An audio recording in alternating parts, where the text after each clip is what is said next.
तो देव नाहीये गायब व्हायला, पण तो देवाचा माणूस आहे. तुमच्याच्याने नाही पकडला जाणार. तुम्ही जमीन बडवत बसाल आणि तो पंजा मारून निघून जाईल.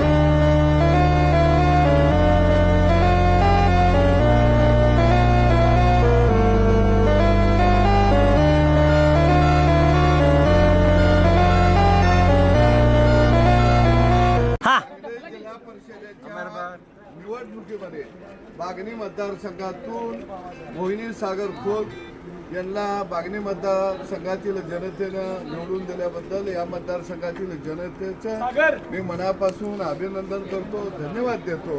आणि जयंत पाटलांना या ठिकाणी सांगू इच्छितो की या मतदारसंघामध्ये तुम्ही जातीयवाद केला, तुमचा जातीय चेहरा खऱ्या अर्थानं या ठिकाणी उघडा पडलेला आहे.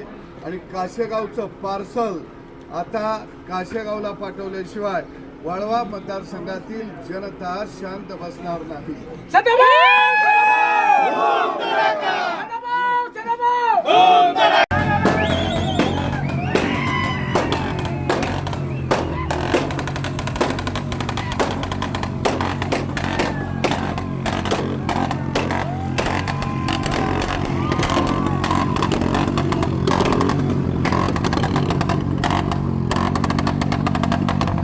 कासेगावचं पार्सल कासेगावला पाठव.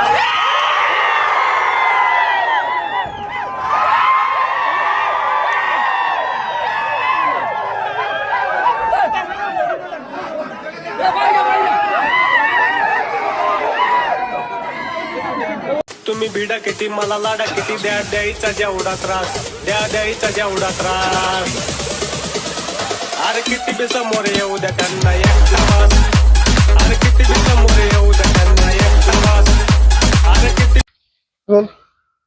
सांगली जिल्हा परिषदेच्या निवडणुकीमध्ये बागणी मतदारसंघातील जनतेनं भरघोस मतं देऊन जो पाठिंबा दिला त्याबद्दल मी त्यांचं मनापासून अभिनंदन करतो. जयंत पाटलांनी जातीयवाद पसरवण्याचा आटोकाट प्रयत्न केला आणि त्यांचा जातीयवादी चेहरा या निवडणुकीच्या निमित्तानं निश्चितपणानं उघडा पडला. कुटुंबावरती खाईच्या थराला जाऊन त्यांनी आरोप केले आणि हे पार्सल पाठवा अशा पद्धतीचं वक्तव्य सुनबाईवरती केलं. पण जयंत पाटलांना मी सांगू इच्छितो, हे काशेगावचं पार्सल वाळवा मतदारसंघातून भविष्यात पाठवल्याशिवाय या मतदारसंघातली जनता आता शांत बसणार नाही.